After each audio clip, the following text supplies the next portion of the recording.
Hey everybody, it's Mark Pereira. I know it's been a long time since I've made a video on here, so I wanted to do that. I'm up in my shop right now, just sitting around chilling out, and I wanted to make a video about some of the discoveries we've been making, some of the things that we've been doing in the Norne Society.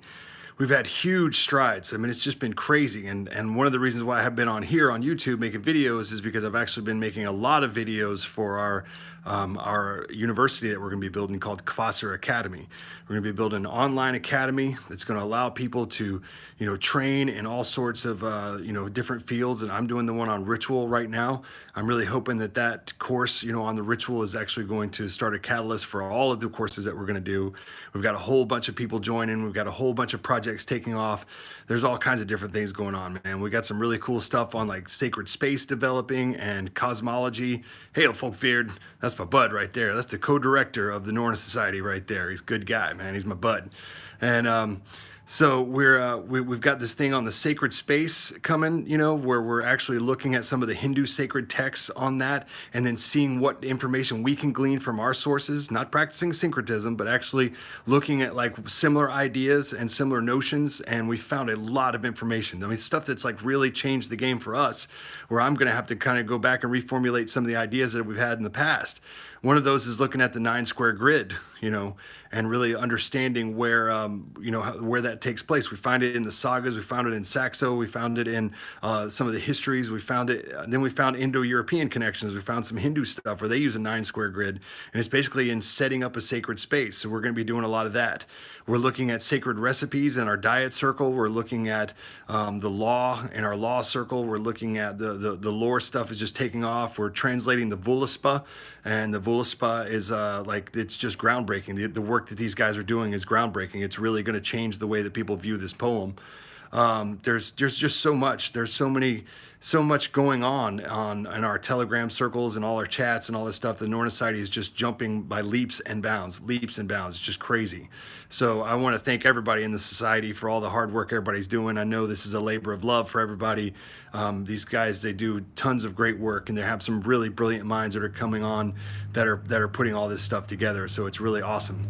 Now, one of the things I want to talk to you guys about is a thing that we've been looking at, and it's it really goes into a lot of lore. It goes into a lot of the sanctity of the lore, and with some of the cosmology stuff we've been looking at, and the sacred space and all that, we're really starting to understand just how deep, of a connection Bloat has with lore, right?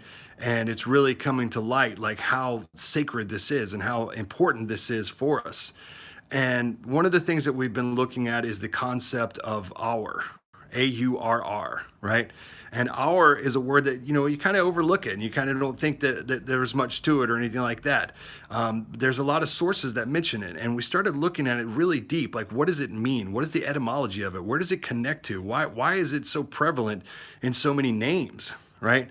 And then as we started to look at it, that basically the research kind of culminated in this is that, we found that this probably is a sacred substance that connects right to Aldhumla's milk, and then to the ancient ice, the sacred rhyme, the rhyme of creation, right?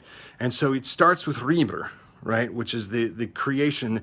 And it's interesting that we have giants that are named Rimnir or Rimnir, right, the rhyme, the sacred rhyme, because in the earliest age, this rhyme is a chaotic substance, right? It's poisonous.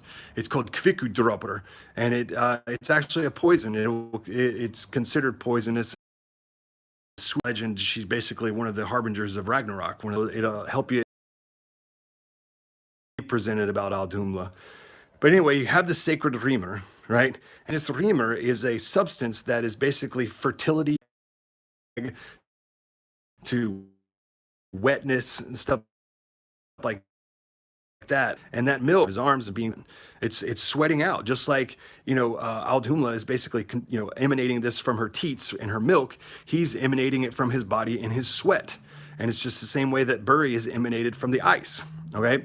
Now here's the interesting thing. Once Ymir drinks from this, he now gets the name Aurgelmir, A-U-R Gelmir, right? It's basically the same concept of aur. It's the same word. Gelmir means roarer. So it doesn't really connect, it just means basically the roarer, like the giant who has aur, all right? Now, once this happens, you have this hour that's in his body. The gods come in and they kill Emer, right? And they make, all these different substances from his body. One of the things that they make from his body is the soil of the ground, right?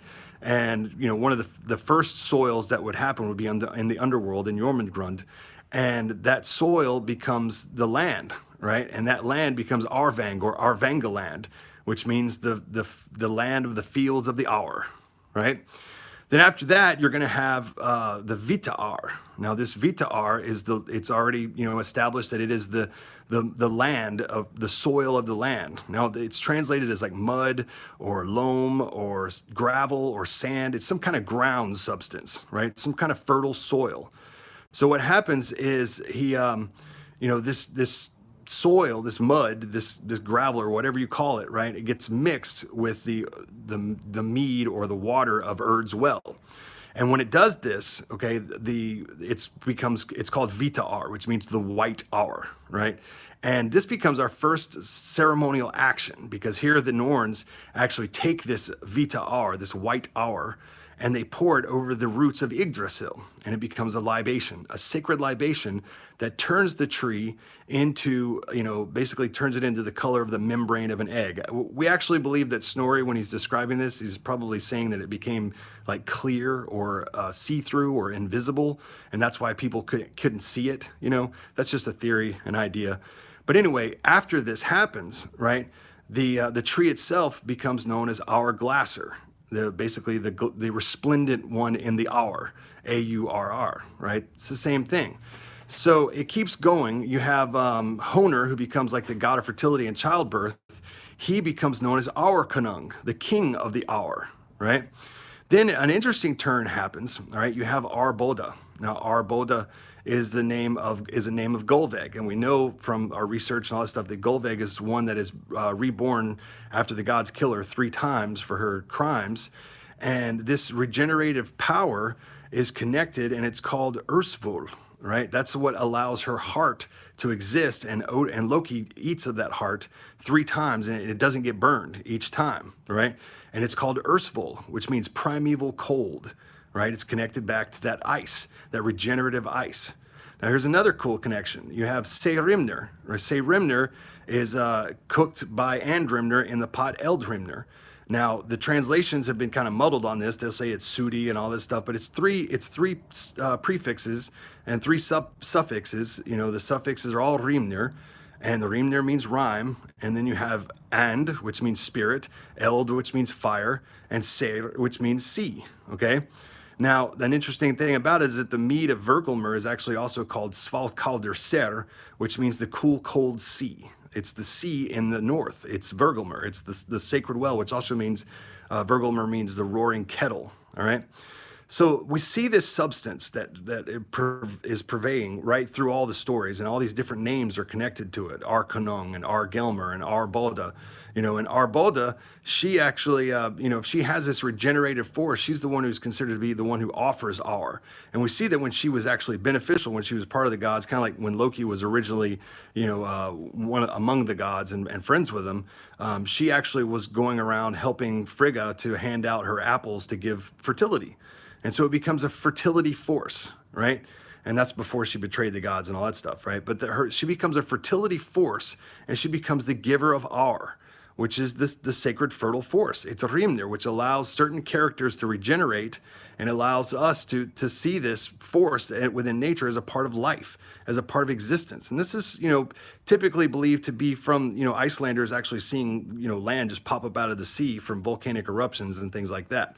So it's a very interesting idea, and what we're looking at, right, is kind of taking it back to its root and taking it back to its original form, and possibly using milk within the bloat as part of it, right?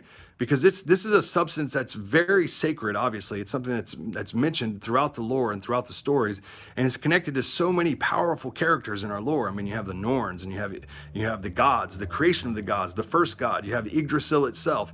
You have all these different substances, and then you have an actual ritual act in the in the pouring of the Vita R over the roots of Yggdrasil.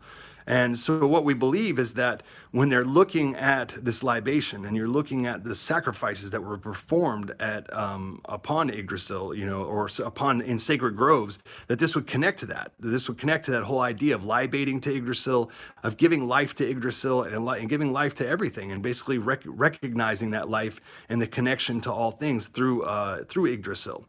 So it's a very powerful and potent symbol that we can utilize within Bloat as part of our ceremony. And so we're going to be bringing about like all of the cosmology work that we're doing. We're going to be showing everybody how that 9-square grid works.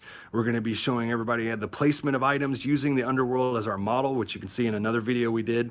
There's a lot of discoveries being made, and there's a larger and larger puzzle being built here that we're starting to see as sacred and within a religious model. And it's a very important thing because we're going to be moving past a lot of the new age nonsense that's been proliferating over the last 20, 30 years.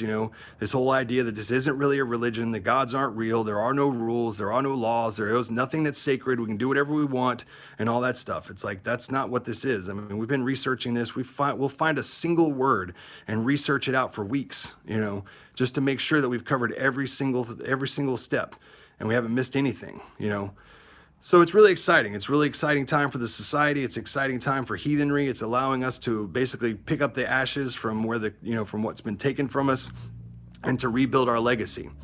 So stay tuned for all the stuff that we got coming out. This Kvasir Academy, I'm just working on it so much. I mean, it's a lot of work, and I still got a lot of videos to make. I think we're almost 80 videos now, and I got quizzes and tests and all kinds of things that are going to go into it. So it's a lot of work, but I promise you that when we get it done, it's going to be worth it.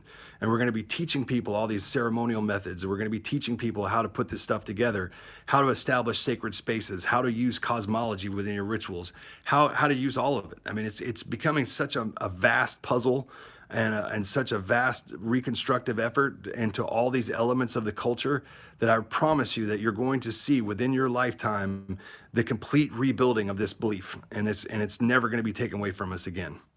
Hail the gods, hail the society.